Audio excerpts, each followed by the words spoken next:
at this table is a sum total of all storyboarding knowledge. This is a roster full of badasses right here. So, we got a lot of time, a lot of ground to cover in a short period of time.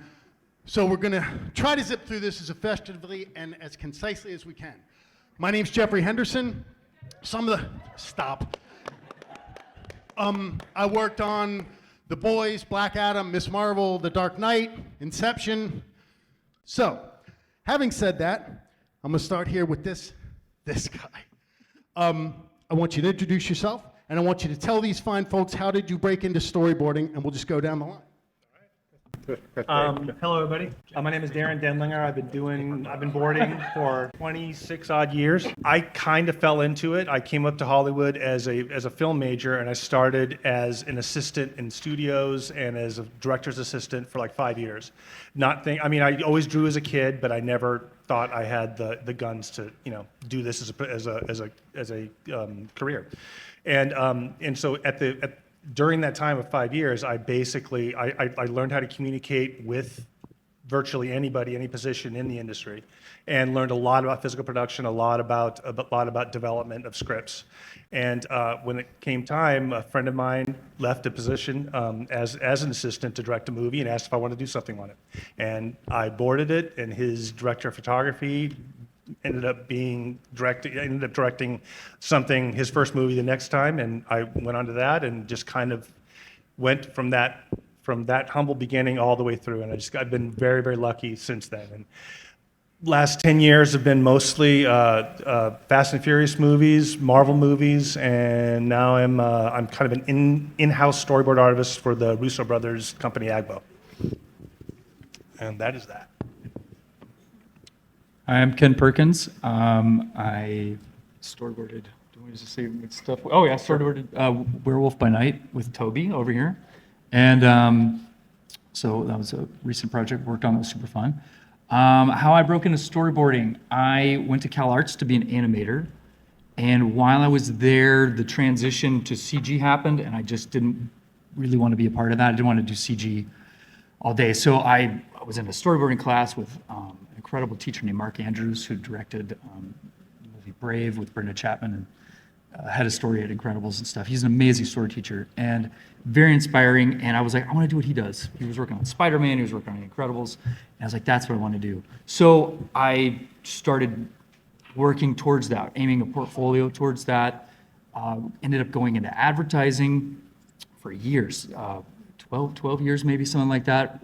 Storyboarding on non-union films at the same time, just to get experience on, because that's really what I wanted to do, right, was to storyboard movies. So I would storyboard these low-budget horror films. It was a lot of fun to do. They didn't pay well, right? It's a lot of fun to make them. They don't pay well, but so much fun. But the advertising was like the day job. And ended up getting into the union on a Blake Lively shark movie called The Shallows. That was really fun to work on. And then since then, some Star Wars movies and lots of shows and some stuff like that. So yeah, there you go. My name is Aaron Sowd. I grew up on a farm in Ohio. I was homeschooled, and I wasn't allowed to have a TV. And the first movie I saw, Star Wars, obviously, changed my life. I thought I wanted to do build models and do special effects. And then I discovered the Joe Johnston sketchbook with the storyboards and the concept designs, and I was like, oh my God, I didn't know this is a job. I didn't know you could actually do this for a living. But really, all I wanted to do was work in comics. And so when I first moved to LA like 20 years ago, Mark Silvestri was having a talent search for Top Cow, and I was one of the winners of the talent search, brought me to Santa Monica, worked at Top Cow for a couple of years, and then I started working in advertising, and I had an agent, did a lot of commercial stuff, like Ken, a lot of non-union stuff. And my friend Josh Shepard, amazing storyboard artist, kind of let me know there is a way into the union where, it's kind of a catch-22. So I came up through commercials, doing commercial rosters, and it takes a long time, but I actually went to school for computer engineering, so I didn't know that you could actually, I never went to art school. So it was kind of my art school. It was kind of getting paid. First of all, comics kind of taught me the basic fundamentals, and then comics to advertising, a little bit of animation. I worked at Stanley Media and worked my way up through the commercial rosters, and Now I work at Marvel, Disney, Secret Invasion, Godzilla vs. Kong, all sorts of stuff, and work with most of the people on this stage. So it's kind of the best job ever. Bill Thompson. I've worked on Blue Beetle, Rescue Rangers, The Witches, Pinocchio. I grew up on a farm as well. I didn't have drawing classes in high school, which is a little bit of a bummer. I didn't draw till I was 25. A guy bought my grandpa's house when he passed away because he got sick of LA, and he ended up being a director out here. And he told me to go to the Kuber School, so I just left. Went to go to Kuber School, graduated, wasn't good enough, moved back to North Dakota, farmed for a while, drove truck, drew at nights and weekends, and got so fed up I started reaching out to Craigslist, and a producer found me and had me come out here work on some Xbox stuff, and then I just never left. I quit my job, sold my house over the phone, and I just tried to make it work. I met people. I met Simeon. Oh, him.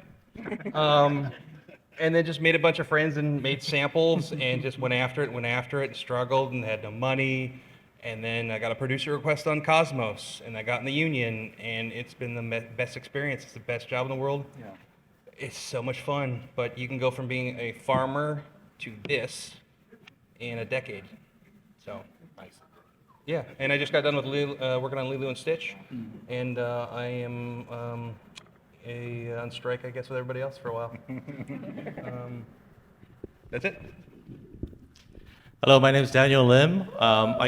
Thank you. I graduated top of my class at 2003 Art Center College of Design, and from there it went. That was my highlight.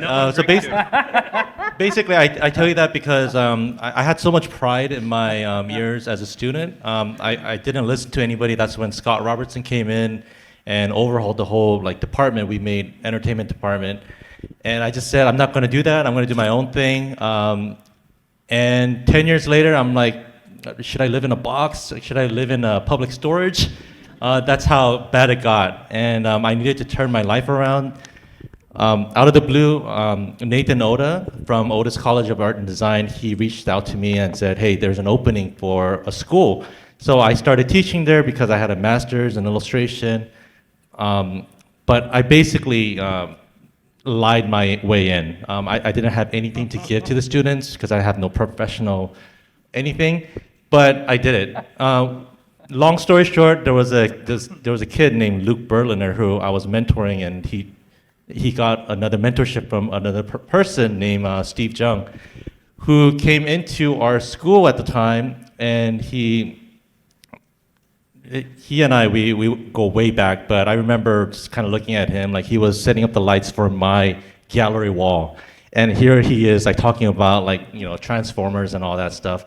So I'm like, oh man, do I drop my pride and talk to him? And should I say I'm sorry or something? So he had a school in Red Engine, and I started teaching because of Luke for the introduction. I took all the classes I could. So basically, I went from going to the World of Warcraft, being depressed all my life, having $50 in my bank account, revamping my whole illustration career, and finally got enough so that I could say bye to illustration and get into a storyboarding agency. Long story short, I got that, made my 30 days, 60 days, and then got into the union. And right now I'm working on Star Trek, the new Star Trek movie as a storyboard artist. Yes, I am. So hopefully we can talk a little bit more about it later, but it's a whole nother panel for that one. Hi, everybody. My name's Amy Umezu, and I'm very proud to be up here and humbled to be up here with all these great artists. My story overlaps with some of them. I grew up wanting to be in animation. However, when I was looking for schools, that is when CG started to take off. And like Ken, I had no desire to be part of CG. That just didn't interest me. I just wanted to draw. So I thought, well, maybe comics was the way I wanted to go. But then I showed my portfolio to some people at WonderCon back in the day, and they're like, oh no, you're not good enough. You need to keep going. So I was like, okay, so what do? I don't know really wanted to go to art school. My parents said, do you know how much art school costs? And I said, no. And they said, well, why don't you go to just public school, and then if you still want to go to art school, you could go after that and pay your own way. And I said, okay. So I went to, university, majored in art, and while I was there, it was just a general studio art, but while I was there, a teacher introduced me to storyboarding. And I was like, wow, this is really cool, because it's like animation and it's like comic books, but it's something totally different. And I loved film, I loved television. So I researched, well, what the heck is this live action storyboarding? And so I researched it. I was watching special features on, DVDs, got books out of the library, and kind of decided, okay, I think this is what I want to try to get into. But I didn't really know anybody that, I'd never heard of the job, so I didn't know anybody that did it. But I had a film teacher at the time. This is just, again, general art major, but we had a film class, and I asked that teacher if she had ever worked with a storyboard artist. And she said, yes, I'll connect you with the person I've worked with. So I connected with that guy. He lived in the San Francisco Bay Area, and he said, don't ever go into storyboarding. You'll never be able to make a living out of it. And in the back of my mind, I was so stubborn that I was like, F you, I'm going to learn, and I'm going to make it. And so my original plan was to move home with my parents, make some money, and then try to move to LA. And one of my friends was like, why are you going to do that? Just go to LA. And I was like, okay, I only have $500. And he was like, so what? Just go to LA. So I did with $500. And fortunately, I had some, I had relatives, so I stayed on their couches. But I didn't have a portfolio. I kind of faked it, and then looked at Craigslist to look for work. Got hired by in big quotes, by an independent company that I found out was just a guy that just got out of film school. He paid me in Starbucks, coffee and pastries. For exposure? For exposure, yeah. But you know what? I was able to get some experience doing some drawings. And then, of course, I needed a job. My relatives were like, go get your own place. So I had to go get a job to make a paycheck. But realized that someone had mentioned to me, oh, film students need storyboards if you need experience. And I had also gone to a workshop about how to get into the film industry, and I was like, I think I'm going to be a PA, because I heard a lot about PAs. And when I went to that workshop, and I went to talk to the producer who was running it, and I said, I'm into art, I want to be an art PA. He said, can you draw? And I said, yeah, I think so. He said, then don't be a PA. Just go get work. So I started looking, I started asking people, where can I find listings for storyboard artists, or, student films that need storyboards? And so it was Craigslist, Mandy.com, whatever. And so I started doing those. And again, not for any pay, but great experience, meeting people. And then those people started to get, internships and doing their own spec commercials, and then they pulled me on and then recommended me to other people. And then I was eventually doing commercials, and other independent films. And I don't know when my thing's gonna come up, but I purposely put up here not great storyboards to show you that I actually couldn't draw, but people believed in me. And they helped me along the way. And so I did get an agent, and didn't like them, but I had no choice but to use them. And so did a whole bunch of commercials, met people, asked them to pass on my name when they could. Then I ended up getting,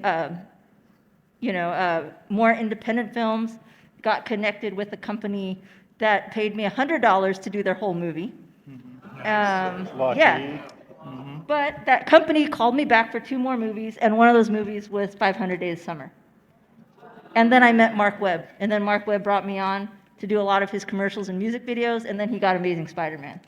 And then I got into the union on Amazing Spider-Man and met a whole bunch of great guys, and have no regrets about my path.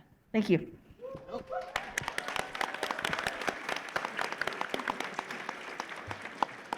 Real quick, my dad was a commercial director when I was growing up.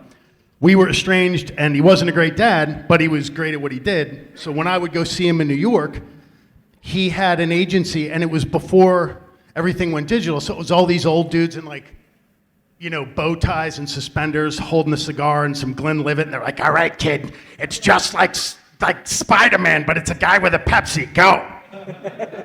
And by the time I graduated high school, I'd done like $200,000 worth of free shit for his agency. So, well, what are you gonna do? I mean, you don't get the pick. So later on in life, I just referred back to that. And like most of these guys, I grew up with an almost religious reverence for comics and mythology and movies and games, and it just becomes part of your creative DNA. So I think we all have this in common where now later on in life to actually be part of the process and be able to keep a roof over your head doing something that you love so much and something that's such a big part of who you are is really, really cool. So let's go into number 2.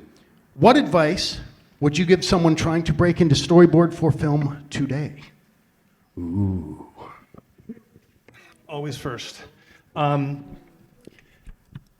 Learn how to communicate visually is a very general way of looking at it, but you have to love movies. You have to know how to get from one shot to the other, how to tell a story visually, how to read something on a page, and know pretty much very quickly how to communicate that as economically and as interestingly as possible. That, I mean, in terms of learning, that's all I did. I love movies. I watched them all my life, forever, and studied them. And that is pretty much the only prerequisite I had to start doing this stuff. I love to draw, and I was halfway okay. But the drawing came after I got on the job. It was mostly about knowing how to communicate ideas, having ideas. And the time of just communicating, where storyboard artist is basically just regurgitating visually what a filmmaker gives you. I haven't done like that in many years, and I don't think anyone on this panel has done that for many years. You're hired because of the ideas you bring to the table, and being able to solve the problems that are inherent in every script, in every scene, and being able to have ideas to solve that. And also being able to communicate with a director. You're spending hours upon hours, days upon days with the makers of these, the main creator of the movie, and you have to be able to be in the room. They have to be able to be in the room with you for that length of time, and want to be in the room with you for that length of time. And that is, I think that's almost as important as everything else, because if you are not someone that people want to hang out with, they're going to go to somebody else, because there's a lot of talented people. There's far more talented people than I am in here, and that's what I'm going to say about that. Yeah, everything Darrin said, yeah, I'm just going to copy that. But just to add to that, so I'm thinking, what could I add to that? Would be maybe talking about a portfolio for a second. Student work, I think what maybe separates a professional portfolio from like a student portfolio, this would be my tip, is often a talented person coming out of art center or wherever, Cal Arts, wherever, it doesn't matter, maybe no art school. They're just amazing. And they have all these cool life drawings and whatever. But you need to gear your portfolio towards whatever the job is that you want. At least that's in my experience. If you want to be a character designer, that's also something I did for a long time, character designer for TV, cartoons and stuff. You have to have character designs, right? Specifically for TV, you have to have model sheets and things of turnarounds. Storyboard artists for live action. So therefore, people don't necessarily want to just see my animation boards. They maybe want to see a little bit of it, but they don't really care. They want to see that, what do my frames look like with a camera that's in the spot where it looks like there's perspective, and what's the camera doing? They want to get some indication of that. They're not going to look at every board, by the way. They're not going to look at every frame. You want to put up, here's my 500 frames that I did for something. The producer or the director or whoever, they could be a PA, is only going to look at a handful, but they want to get a sense of what it is. And if they're looking at your beautiful, pretty life drawings or still lifes or oil paintings or something, they can be like, okay, that person's very talented, but can they do the thing that I'm hiring for? because I need this person to come in. It's always immediately or within days, right? It's never like, oh, we need somebody in a few months. It's almost never that way. Maybe that happens every now and then, but it's usually we need somebody now or in the next 48 hours. Can you do the thing that I want to pay you for right now? I don't want you to learn on the job. I don't want to teach you anything. I want you to come in and do it. So that means gear the portfolio to it. If everybody in this room wants to do live action storyboarding, make sure your storyboard portfolio is a storyboard portfolio, and then you could have a few extra pages of your, personal work or your oil paintings and that kind of stuff.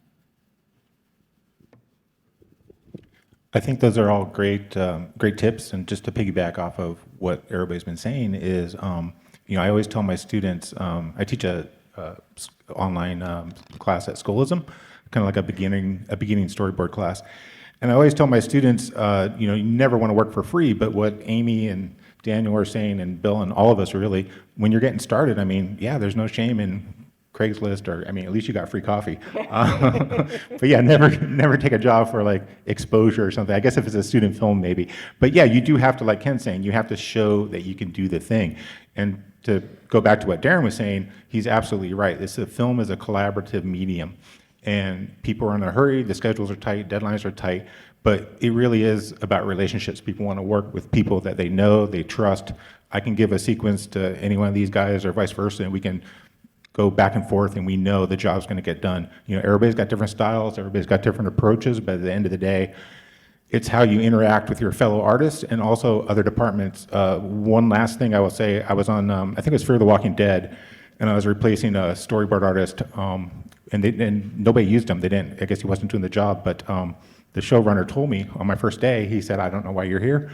I don't use storyboards. I don't like storyboards, and I'm probably not going to have anything for you to do, but they told me I had to have a storyboard artist. So I immediately went around. This is down in Mexico where James Cameron filmed Titanic, and we were on the lot. So I immediately went around. I was like, oh boy, this is going to be probably going to get fired, probably going to last about a week. So I'm going to make it my mission to become invaluable to every single department. So I went around to VFX. I went around to the prop makers, the stunt coordinator, and I said, what do you guys need? What do you think about? Here's the episode that we're doing, the pilot episode or whatever it was. What do you guys need? And so I tried to interact with all those departments, and then at I think it was the second or third episode, the showrunner, he gave me a great compliment. He's like, yeah, you definitely won me over, and he calls me to work with me ever since, and it was really nice because I thought there's no way I'm going to survive this, but I think being able to interact with different departments in live action is just key to make yourself really valuable, because some people don't know a lot about storyboards, but when you're especially on TV, it's such a tight schedule that you got to be able to show up and do the job quick.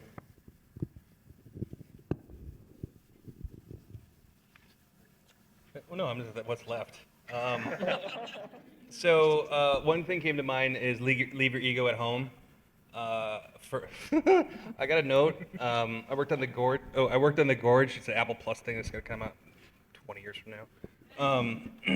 So I worked for Scott Derrickson. He gave me one scene to do, and I did it. And they never gave me new assignments. I was giving myself assignments, handing it in. 3 months goes by, I don't hear a thing.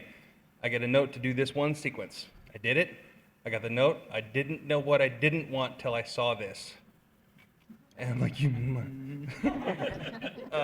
but you're like, okay, dude, whatever. And just change it, and like you don't say a word. You just sit down, you do what they want, and shut up, hand it in, and then hopefully the next one will be more fun. But like you eat that, just eat that. And yeah, that's other than what you guys said. That's my little tidbit. Great. I know this is a panel for breaking into feature film, but I think it's important to know that a lot of us maybe are just starting out, or maybe we're like, we can't get past this. This is what I'm never gonna do. What Darrin's gonna do. Like, I don't think I even want to do that. So don't worry about me trying to take your job. But I want to talk to the people who are out there who are struggling, who are like, maybe they're depressed, especially with all the technology coming in. Just take it step by step. So my advice to everybody here who's just starting out is get an agent. And how do you get an agent? You need to make samples, all right? So how do you make samples? Just go on YouTube and rip off some stuff. This bad advice, don't. but like trace over it, just draw it, just get it good enough so that you can show an agent saying, hey, I can do this. They don't need to know if it's a real job or not. I mean, that's how I started, right? I lied my way in. I got a job at Apple, and I didn't even know what rack focus was. I thought I was going to have the phone, but they won't let you bring it in, right? So I'm like, yes, I know what that means. I'm like, why are you laughing? This is true, because you just got to do it, right? You just have to do it, and if you're going to do it, take your time. I was talking to my friend the other day, Kofi, and he said, Master Kim Jung-gi said this one thing. He was like, just take your time, just relax, enjoy the process. Don't overwhelm yourself with all this new tech or trying to do what Darrin's doing or what Amy's doing or even what I'm doing. I see myself at a level like lower than everybody in this room because I'm just starting out too. Check out this guy's Instagram and you'll cry. Okay. Anyways, my advice is just get an agent, get your foot in the door, and just say yes to everything. I said yes to Pinocchio, and I didn't know how to do animation, right? And that's how far you need to go. And you never know, you'll work on some crazy projects just by saying yes, and just being there because you prepped yourself and had good samples, right? If you don't have samples, they're not ever gonna assume you can draw. They're just gonna say, oh, this guy doesn't know how to draw. You have to have it, but take your time doing it. Don't overwhelm yourself. Everybody can get there. That's my advice. You made it. Daniel made it. I reached out to her when I first started out, so thank you. I don't have a lot more to add except maybe just to clarify, I slightly disagree with you about the agent. But no, I think agents are important to get started, but they will take your money. Yeah. So get the agent, make networks, and then drop the agent. That's what we all did. I think that's what we've all That's done. what I did, yeah. Yeah. So yes, get still the good agent to start. Yeah, get the agent to start out with, but just know you're using them. And then make it on your own. But if you don't get an agent, you're gonna live in a box. That's what I'm trying to say. Like, Yeah, no, public I know. storage. But You I'm don't saying wanna if be you there. don't eventually drop the agent, you'll still be in the box. Yeah. Well, I lost my train of thought. Sorry. That's okay. I wanted to say, my original point that I wanted to share was, was it Bill that you said take your ego and, swallow it. Yep. Check it at the door. When you're starting out, and I'm reiterating, when you're starting out, like Daniel says, say yes to everything. There should be no job that's below you, because you can have the opportunity to learn from every job. And I don't think that I could have made it at the feature film level without what I learned in commercials, in independent films, in music videos, if they still do music videos, I don't know. But, well, I know they make them, but I don't know if they storyboard, like if anybody has money for that anymore. But, and the other thing is, pace yourself, know your boundaries. If someone says, I need this, if they call you at 4 o'clock in the afternoon and they need it by 10, really think about that for yourself. Yeah. And if it's a good friend and you trust this person and you know that they're honest and, truly they're in a bind, decide, okay, maybe you can help them. But if you know this person's abusing you all the time like that, you have to learn where your boundaries are. So pace yourself. Yeah. Thanks. It's great. I emphatically agree with everything everybody said, and I just got two things to add really quick. One is, what gets lost with storyboarding, to me, it's pretty academic that I come back to a lot, is drawing is ancillary. To me, you're a storyteller. The discipline is storytelling. The function and centerpiece of what you do is storytelling. Drawing is just the means to that end. I think one-to-one, we have more in common with directors than we do with artists. I love comics, but comics are all about that anal retentive kind of polish and finish and detail, and which is beautiful, but man, it shit makes me anxious even looking at it. Where storyboards are much more gestural and much more punk rock. It's more immediate. It's about capturing the story beats rather than the polish and the finish. And the other thing is, in a huge movie production, people forget, we're the only ones with the word story in our job title. Right? I had that conversation with a producer once. He didn't like that very much.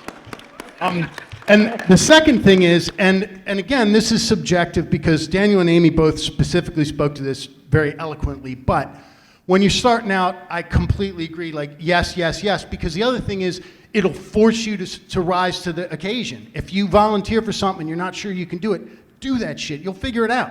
And if the worst case scenario is you only learn how to do something you didn't know how to learn, if that's the worst case, that's still great. And sometimes that's more, the experience is more valuable than the money. The thing that I value most about my career to this point is it's been like getting paid to go to film school. I mean, I've worked side by side with some of the greatest directors in the world, sitting next to them for weeks, hours, years at a time, just soaking it all in. I'm like, you're paying me for this shit? What are you, crazy? Like, people go into debt. They're doing national things to cover student debt to pay for this, where just be a damn storyboard artist and pay attention. What do you want? All right, are we ready? Oh, and the third thing is, don't ever blow deadlines, period, ever. And if you do, don't make excuses because no one wants to hear it. If they're paying $200 million for a movie, no one wants to hear it. If you can't do it, don't take it. If you blow, just don't blow deadlines, period, ever, full stop. Nothing will ruin your reputation quicker, and it's very, very difficult to unring that bell. So we got not a lot of time. We got 2 questions. Which of the 2 questions you want to do? You want to do best experience as a storyboard artist, or your thoughts on the future of storyboarding and AI? No AI.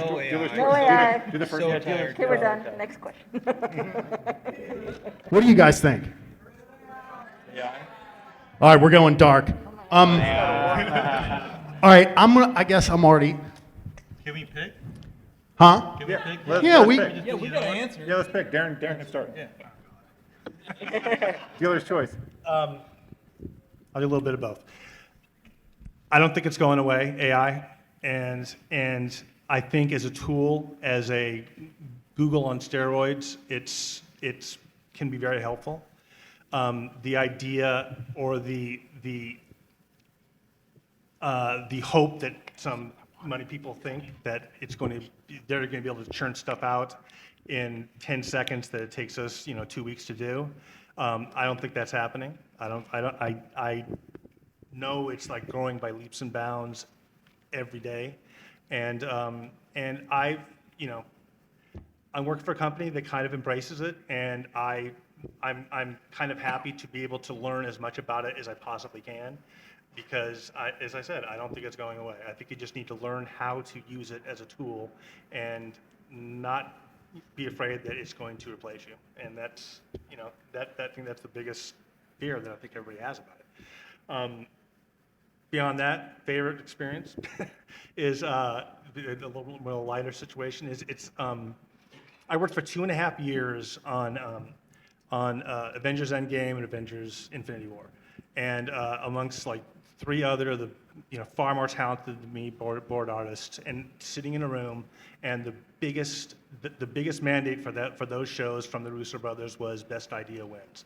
And I know that everyone's here that they live by that rule. If anyone, a PA, anybody has a great idea for a sequence, for a beat, for anything, they will hear it, and then they will utilize it if it's good. And that's what it was for 2.5 years working on the end battles on both those movies. It was just idea after idea and expressing those ideas and coming up with 10 movies worth of beats. And what more can you ask for? I started as a kid drawing Marvel comic covers, and that's all I did. I loved that. I loved Marvel. I loved everything about it. And if you knew that is what I was going to do when I grew up, that would be pretty kick-ass.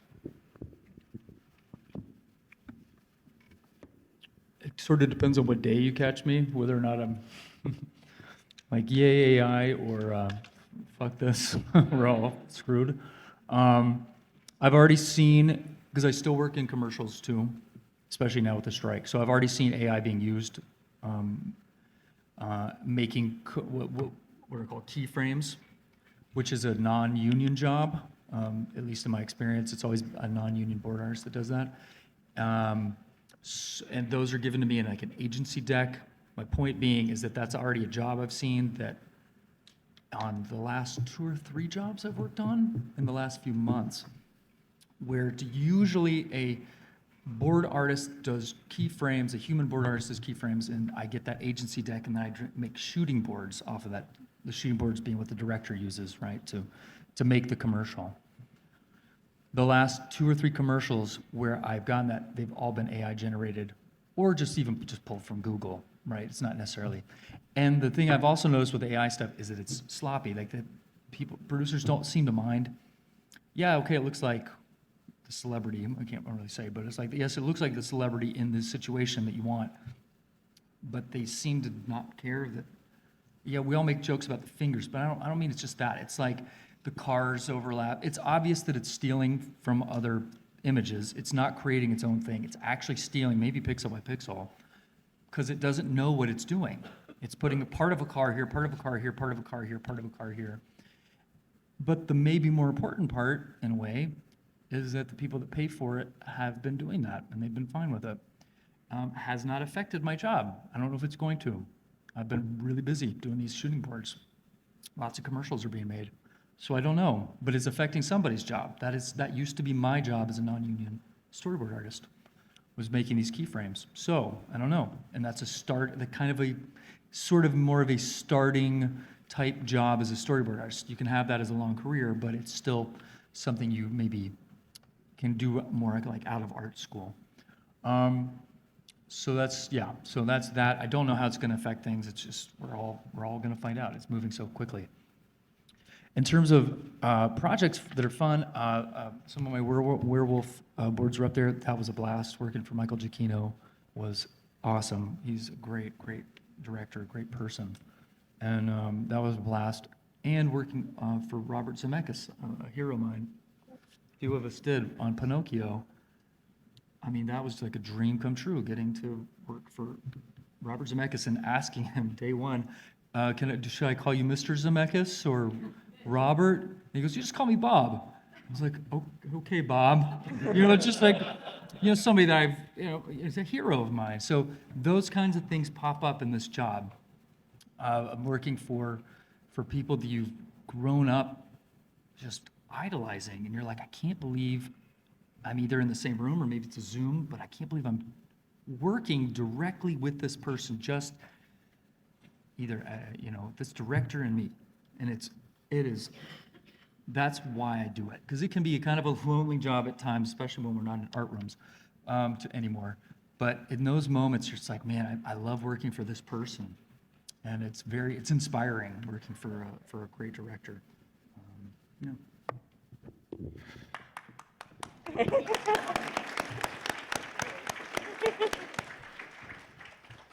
Yeah, I've been thinking about this a lot lately, and I think Heiko and Tim really touched on this on their panel last night about animation versus live action, the different disciplines involved. Heiko, I think it was, says something really good about, what do you bring to the table? What do we all bring to the table as storyboard artists or animators? And it really is human experience. It's that human touch. It's a lifetime of experience. It took us a long time to get to this point. And it's years and years, and I don't know how many hours worth of work, but people respond to authenticity in film, I think. I think when you're honest, and you're not trying to fake something or pander to your audience, if you're telling a genuine human emotion or something that connects us all, people respond to that. And I always go back to was it Empire Strikes Back with Yoda, the sock puppet with Frank Oz is so much better than the CGI one. It was just kind of weird and lifeless, and it used to have kind of that uncanny valley when CGI first came out. So that's kind of the way I look at AI. It's like Heiko said, it can imitate what we do, but it can't really capture the heart and soul of human. There he is. That was the cue for the sock puppet. So yeah, I mean, it's tough. I don't know where it's going to go. I don't have a crystal ball, but I do cling to that as storytellers. It's important what we do, and to connect with the audience. And my best story is probably working on Godzilla versus Kong, because that was probably when I was a kid. I mean, wow, I felt like a kid in a candy store. And and then one time I went over to Sam Raimi's house and he made me jalapeno poppers.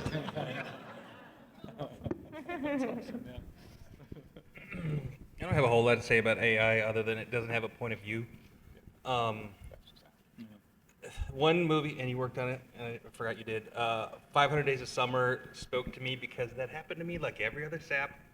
And it was a guy, I'm assuming, wrote a story about getting screwed over by a girl, and he's kind of a dick too, but then you have to watch that, and like I felt that. And like, you're gonna get, not crapping on Hallmark movies, but AI's gonna make a Hallmark movie and not gonna make something like that that's gonna speak to you. That's my 2 cents on it. As for best experience, it's more of an interesting one where I've got a couple mines as Zemeckis one too, where I was on it for a few months. The Witches. Was it The Witches? No, it's Pinocchio. And I got a call, could you take a meeting? I'm helping my cousin move in Culver City, so I'm in an attic sweating, and I take a call, and Bob goes over this sequence where it was cool because the producer would send me the meetings so I could write down the notes. And I have a video of him dancing like a ballerina and almost falling over in his office. Blackmail material. Yeah, it's great. But he was so nonchalant about it, like, and then went back, but he was so nice. Like, I got a bunch of little stuff like that, but that's the stuff I remember. Yeah. So, yeah. So going back to my saying yes to everything, I said yes to everything, and I was working like 2-3 jobs, and I had my second kid, and I forgot how I got it. You know how you got your kid? No.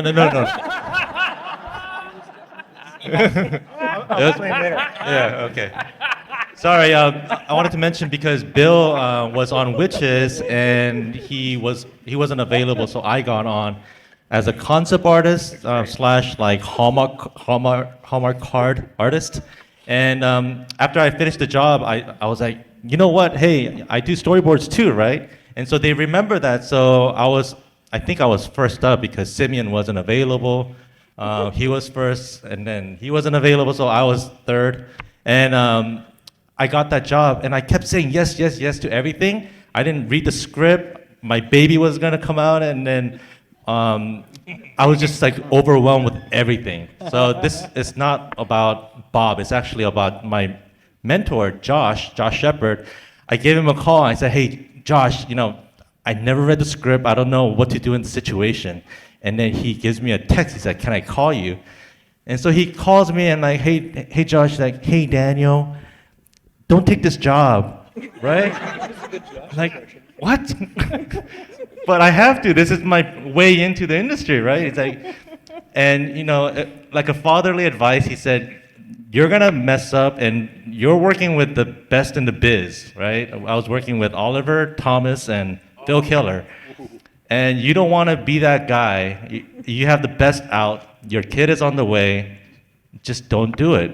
And he has 25 years experience. I think he was working on Batman at the time. So when somebody says that to you, you listen. So that was the best advice I ever got from anybody because nobody was telling me no. Everybody's saying, just do it. But later on, I felt pretty bad about it, but the job came back because Simeon and Bill were busy again. So I got on the job. I didn't mess up. This time I actually said no to every job, and I just focused on it, and I did a great job. I didn't get fired, and which led me to getting not fired on this latest job. Every job I'm like, please don't get fired. Please don't get fired.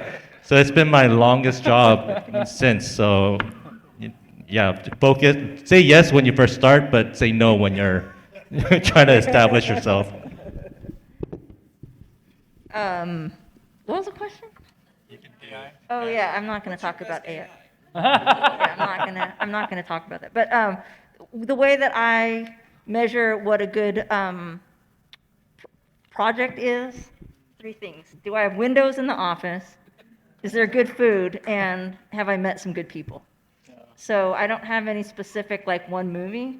I have many movies that I don't think were good experiences, but if off the top of my head, I would say Shazam, we had windows, and I met Simeon, we had good lunch. Jurassic World, I met Tim, we had windows, we had good lunch. And when I was on Insurgent, I had windows, I had good lunch, and I met good friends there. So I would choose those 3. But, going back to what you said, I want to say, going back to the advice thing, everybody here has said they've had mentors. So when somebody's offering you help, don't act like you know everything and ignore them. even at this stage, I think there's going to be somebody that we're going to be like, oh, maybe you're I right. get advice all the time still. Yeah, same here. So I don't think we're ever at the place where we can just be like, no, I don't have to listen to you. So, Yeah. we're all here because somebody helped us. It's not just one person, many people. So, when you're starting out and you get criticized or somebody's offering you advice, again, check your ego at the door. Think about it. And don't just say, no, you don't know what you're talking about. You're an old fart. It's not right. All right, thanks.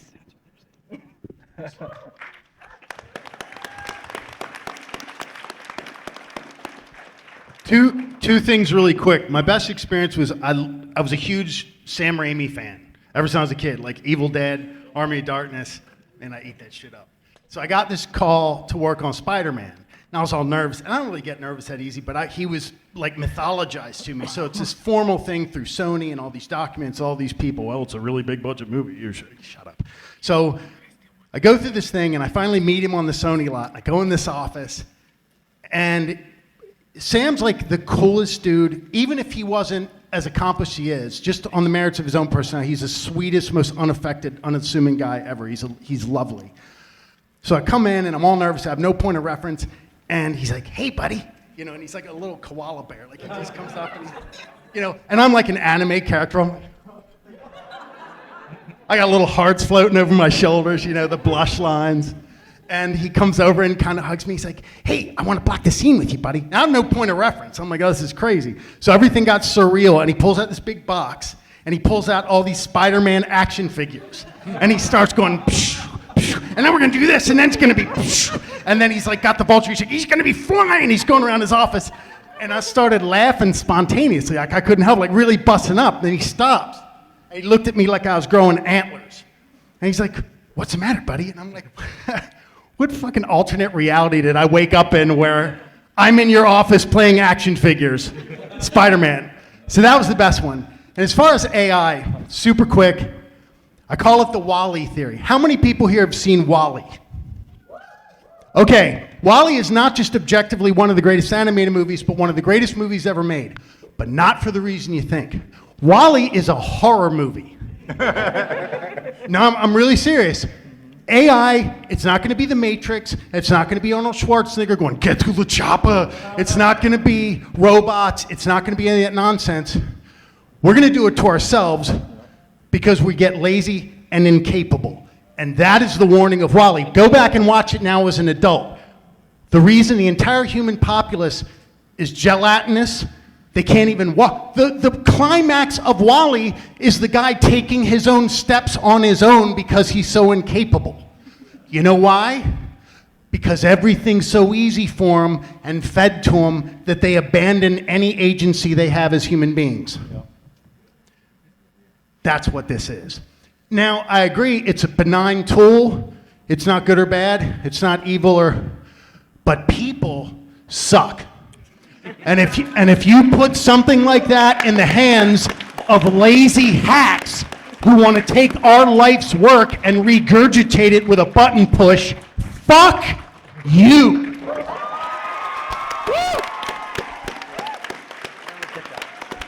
So, Q&A? Anybody? Come on now, we got a line. You want to answer a question. No? Really?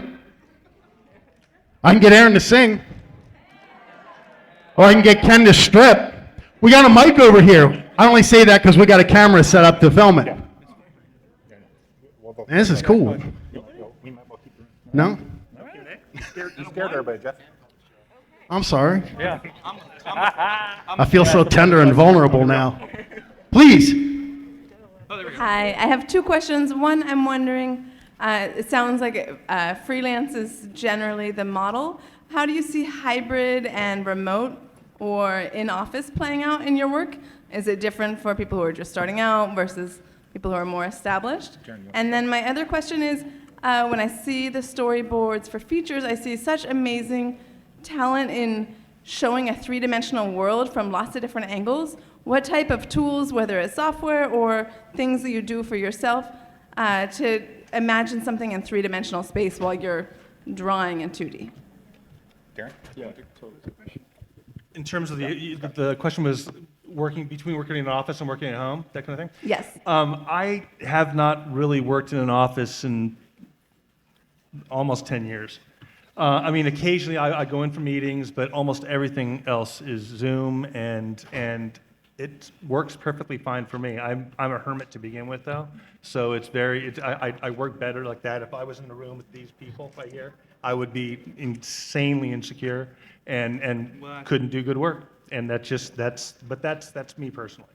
I think that the office thing is gonna. I mean, I think you'll have an option. I think that it's always going to be there, and there's always ways to work with other people.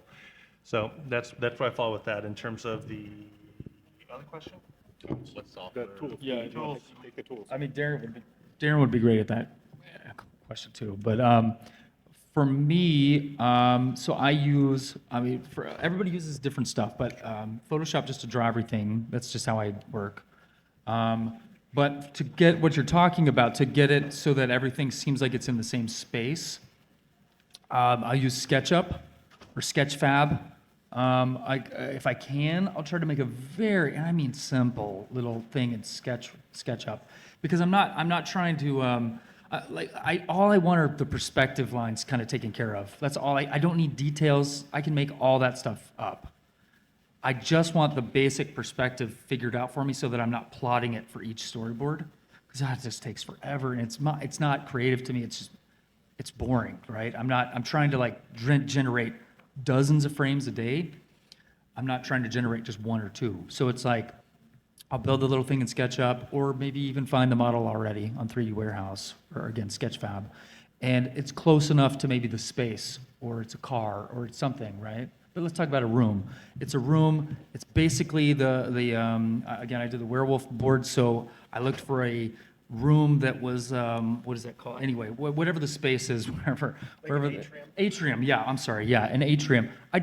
The first thing that popped up, I was like, that's fine. I just need something. Just to put things in space, plus in SketchUp, you can set the camera lens to different millimeters and stuff, just to change it. So that way I could try different wide lenses and different things like that. Just like, what does it look like this way? Does it look like that way? And that freed me up. All of a sudden, I'm like, I don't have to think about where is that giant window at the top, because I like to keep track of that stuff, so you kind of have a general sense of the geography of where the characters are. So it takes care of it for me. I can go, oh, okay, that's where the window would be. Okay, that's where the cage would be. Again, he's trapped in a cage, so he's like, and he gets out. So it's like, okay, so now I can figure out all of the other details around it, and it's really freeing for me just to be able to do that. Next question. Thank you so much. Ask away, my friend. So for Jeff and Aaron in particular, but the transition going from comic book artist to storyboarding artist, and did that require an agent, Daniel? Oh, going from comics to storyboards? Yeah. Yeah, I kind of, like a lot of these other guys, after Top Cow and Marvel and DC, was kind of where I cut my teeth as an artist, but I started off in commercials. So yeah, getting an agent, and like Amy said, it's kind of a necessary evil in the beginning, but eventually you're going to get to the point where you're going to build some momentum, you're going to have some credits, you're going to have a nice portfolio, and then you can kind of, hopefully drop that agent or go on to bigger and better things. So, I think we all paid our dues. And for me, I mean, like I said, not going to art school, comics was it forced me to draw a lot of things that I wasn't going to draw, because I started off as a penciler inker, and then I transitioned into specifically more of a inker when I was at Top Cat. But in the beginning, I was drawing my own stuff, and I was drawing out of my head. I didn't know how to use reference. I didn't know how to use a lot of these tools. It was kind of, the internet was not what it is now, and so it's like I thought that when I was drawing black and white stars, I thought that you had to do the circles and then fill in the black around. I didn't know you could just put some white paint on a toothbrush and boom, stars instantly. So yeah, that was kind of my journey is going from comics to commercials, and then commercials to kind of like TV, animation, art director at Stanley Media, and working with Stan. I mean, holy crap, what a dream come true. And now, yeah, just mostly feature films and TV. And then how do you get the agent, though? Oh, you pay them a lot of money. Well, how do you? No, I just put together a portfolio. I looked at it, and my agent said, He's like, where's your car commercial? I'm like, car commercial? Well, why do I need a car commercial? He's like, well, that's the number one thing that you're asked to draw is cars. And I didn't know that you could use SketchUp models and things. So I was sitting there literally trying to draw cars from scratch, and I was horrible. But they want specific things, so like they'll put it into categories. So like one time, I think, I'm trying to remember exactly, but like called to do a commercial that has zebra in it. I'm like, and my agent's like, have you ever drawn a zebra? And I'm like, no, but I got horses in my portfolio. And they're like, no, they need to see a zebra. I'm like, well, it's just a horse with stripes, right? I mean, Thanks. So I've been working with in my class a lot of different versions of storyboarding, from like music to drama, action, and horror and all that. Do you guys have like a favorite type of projects you guys enjoy doing from, again, like from a specific genre as well?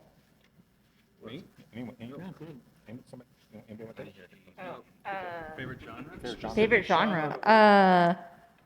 I don't mind working in any genre somebody gives me, but I find that I am the most comfortable doing violent action scenes. They're fun and they help, like, yeah, I don't know. That's what I like. Totally. I like horror. Is any opportunity I have to do a horror movie Same. is the first is I'll say yes for that no matter what. Hello. we got 5 minutes left. Oh, hi, please. Thank you so much for your insight. I was wondering, I've noticed that storyboarding in general seems to be moving a lot more towards animatics nowadays. Do any of you guys still work on jobs where you're just working and creating stillboards? And in terms of animatics and the programs, if any of you use a separate program for the drawing versus putting it together in video format, which programs would that be? Darrin, you want to take that? I work almost exclusively with Adobe stuff and just draw in Photoshop and just dump it into Premiere and edit that way. That's the is that Flower? Yeah. Flower, how are you? Hi, I'm great. How are you? Wonderful. Aiden's here, by the way. Oh, really? Yeah, he is. No way. I'm sorry, guys.